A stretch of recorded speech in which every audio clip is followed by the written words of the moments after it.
Pinamili natin kahapon kay Ultra Mega, tsaka yun, ayun pa oh. Kay ano pala yun, kay Pure Gold.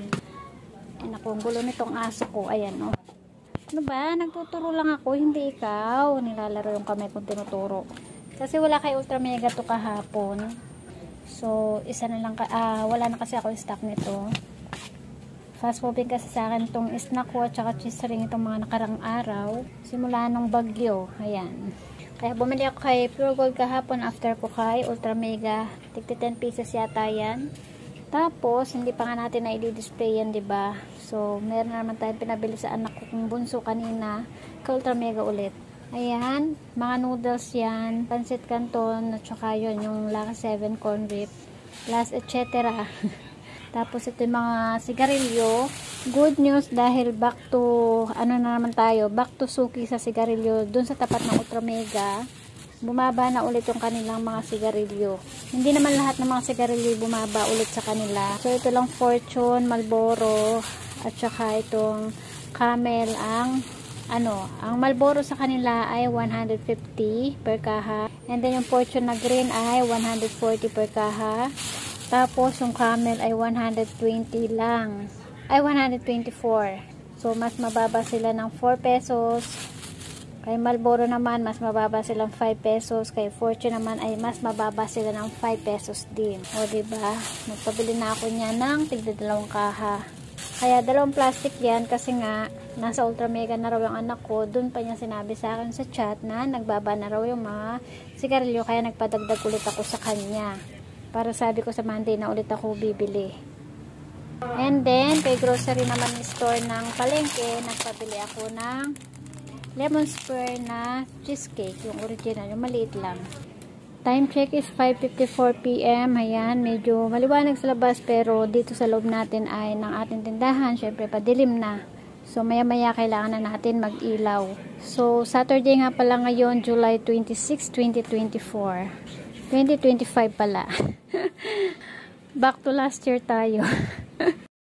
So ayan, binuksan ko na yung ilaw dito sa ating tindahan kasi nga madilim na. Grabe ang nangyari sa akin ng Huwebes ng hapon, simula ng hapon hanggang gabi yun sa pagtulog ko. Noong time na yung kasadsaran ng lakas ng ulan dito sa amin. Madalas ko na ikukwento dito sa aking vlog yung almost 5 years ko ng pananakit ng upper back pain ko. Itong bandang dito na bandang palikpik ko, masakit. Diyan siya nagsimula hanggang sa umabot na siya dito sa batok hanggang dito. Tapos ng mga nakaraang buwan, siguro mga 2 months ago, so umabot na nga rin siya dito yung pananakit, pero medyo pa lang naman, hindi pa grabe. Tapos nung Huwebes nga ng hapon, kasadsaran nga ng lakas ng ulan dito sa amin noon, bigla na lang nararamdaman ko unti-unti bakit ganon, biglang sobrang sakit na ng dito ko, ayan dito, pag ganon, papunta dito sa may braso ko, kalahati ng aking kanang kamay ay sobrang sakit. Yung talaga mapapaiyak ka sa sobrang sakit. So that time tinitiis ko pa talaga yung sakit, pero nagchat na nga ako sa anak ko nung hapon, dun sa bunso kong anak na nakatira nga kay mama. Sabi ko na punta siya dito, hilutin niya nga ako. So nakapunta na siya gabi na mga 9 PM na yata yun. Habang hinihilot niya nga ako, talagang umiyak na ako sa sakit. Kahit hindi pa niya ako hinihilot, talagang hindi ko na kaya yung sakit nga, talagang iyak ako ng iyak. Grabe yung iyak ko talaga, para akong bata na umiiyak lang dahil sa candy. Kasi talagang kung kayo ang lumaki sa kalagayan ko, napakasakit talaga nung naramdaman kong yun nung Huwebes ng gabi. Kung yung pananakit ng upper back pain ko ay medyo tinitiis ko pa yung pananakit, nakakagawa-gawa pa ako, pero that time talaga halos ayoko nang kumilo sa sobrang sakit. Tapos nagchat na nga rin ako dun sa anak ko ng yung pangalawa kong anak, yung sinundan ng panganay ko, na sabi ko samahan na nga niya ako malapit dito sa amin dun sa bone setter hilot therapist. Kinabukasan nga, sabi ko nga samahan niya ako. Di ba rin maglakad na lang ako pa uwi kasi medyo malapit lang din naman dito sa amin. So mga 10 PM na nga nagsara na nga ako ng tindahan. Sabi ko gustong-gusto ko na talaga siyang ihiga, ipahinga, itulog na para hindi ko na siya maramdaman ng pananakit. Kaya lang, dun sa pagtulog ko nga, pagising-gising nga ako. So bandang 2 AM naisip ko na uminom ako ng mefenamic na baka sakali mawala nga yung pananakit. So So, hindi naman ako nagkamali na wala naman yung pananakit. So, after ko uminom ng Mefenamic, ilang minuto lang nawala na yung sakit. Naramdaman ko talagang humupa na siya. Tapos, nakatulog na nga ako hanggang 6 AM. So, nagising na nga ako ng Friday ng 6 AM. Nakapagbukas na nga ako ng tindahan ng mga 6 AM. Halos ayoko pa nga bumangon noon. Dahil nga talagang gusto ko sana ipahinga ko siya maghapon. Kaya lang dahil nga nanay tayo at solo parent tayo, kailangan natin kumayod at magbukas ng ating tindahan dahil wala tayong kikitain kung hindi tayo kikilos. Kaya talagang sobrang hirap ng pagiging single mom, single parent. Gustuhin mo magpahinga na lang, lalo kapag may nararamdaman ka sa katawan, kaya lang lagi mong iniisip yung mga gastusin. Lahat ng mga bayarin natin, lahat ng mga bill natin, syempre yung araw-araw natin ginagastos. Tapos mga 10 AM na kahapon, Friday, na sinamahan na nga ako ng anak ko. Sumabay lang naman ako sa kanya dahil nga bibiyahe siya. Ibinaba na nga niya ako doon sa bone setter therapist Hilot. Hindi ko na nabidyohan kasi wala naman akong taga-video. So natapos ako doon ay past 1:30, mga 1:33 PM.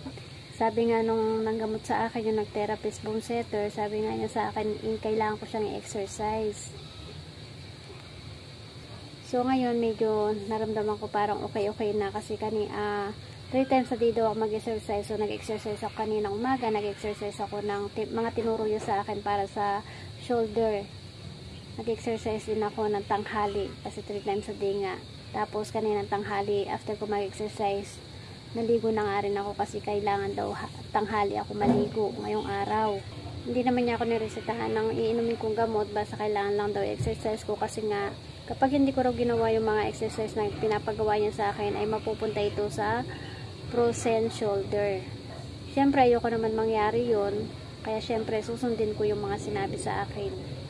Pero okay siya sa lahat ng mga gumawa sa akin ng Hilot therapist bone setter. Talagang mas okay yung pinuntahan ko talaga kahapon. Kasi bukod sa hinilot niya ako therapy bone setter, ang isang package nga daw noon ay 2K.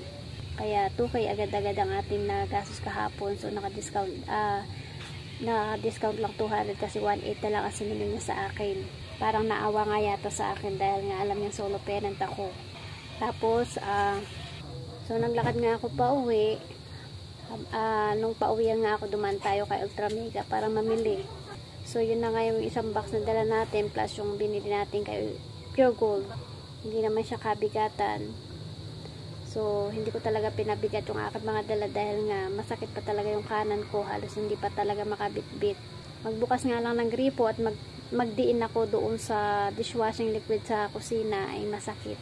Ultimo yung paghihiwa ko ng sibuyas, paghihiwa ko kanina sa pagluluto ko ay masakit. Kaya talagang halos hindi ko siya maikilos. Hirap nga rin ako sa pagligo kasi halos hindi ko siya mailiko yung aking kamay bandang likod. Hindi ko rin siya halos maitaas. Sabi ko nga sa sarili ko, talagang sinusubukan ako ni Lord. Siguro sinusubukan niya kung gaano talaga ako katatag. Pero sa totoo lang, itong pinagdadaanan ko sa upper back pain ko, biruin mo almost 5 years na talagang gusto ko na sumuko. May time na parang gusto ko na lang minsan saksakin ko na lang ang sarili ko, pero kapag naiisip ko yung mga anak ko, syempre napipigilan ako. Niisip ko paano na lang sila kapag wala na ako. Alam ko naman na hindi lang naman ako may pinagdadaanan sa buhay. Lahat naman tayo. Lalo na yung mga ka-single parent ko dyan, mga ka-single mom ko. Ang masasabi ko lang sa inyo, huwag na huwag ko yan susuko. Hanggat kaya natin labanan, lumaban tayo. Huwag din tayo makakalimot na magdasal sa Panginoon. Kasi siya lang naman ang tanging may kapangyarihan para magicin niya lahat. Para lalo na sa mga may sakit na kagaya ko, alam ko may awa ang Panginoon na pagagalingin niya ako isang araw. Pero kung dumating man yung araw na yun, sana huwag na niyang patagalin kasi talagang hirap na ako. Dahil marami pa akong gustong gawin sa buhay, marami pa akong mga pangarap pa sa akin mga anak. Mas masarap na ituloy ko yung mga pangarap ko na yun kung wala ka nararamdaman na sakit sa katawan. So sa ngayon, pahinga muna sa paglalaba. Siguro magpapalaundry na muna kami ng mga anak ko. Sinabihan ko na rin yung mga anak ko na hindi ko na muna kaya maglaba talaga. Bahala na muna sila sa mga damit nila. Pero talagang gagawin ko at itutuloy ko yung mga exercise na sinabi sa akin na tinuro sa akin ng nag-therapist para ako'y gumaling para sa akin mga anak. Grabe talaga nangyari tong 2025 sa akin. Marami mga pagsubok na dumating. Awa naman ng Diyos ay nalalampasan ko. Pero hiling ko lang sana ay wala nang dumating na mga pagsubok. Kasi kapag nandiyan ang pagsubok, talaga nakakasuko, nakakarupok, nakakawalan ng gana. Ganun pa man, ano man mga pagsubok ang dumating sa atin, tayo mga tindera, tuloy lang ang ating pagtitinda, di ba? So hanggang dito na lang mga ka-super kasari, mga kumare, kumpare. May sakit man o wala, tuloy pa rin ang pagtitinda. Laban lang. Thank you for watching. See you on my next vlog. Bye-bye. Aso ko, si Sheena, parang palaka. Paborito niya talaga yung ganyang posisyon. Para talaga siyang palaka, Ang laki na niya. Meron mo dumating siya dito sa bahay. Natuta lang siya, wala pa siyang 1 month. Ang bilis niya lumaki, sobrang takaw.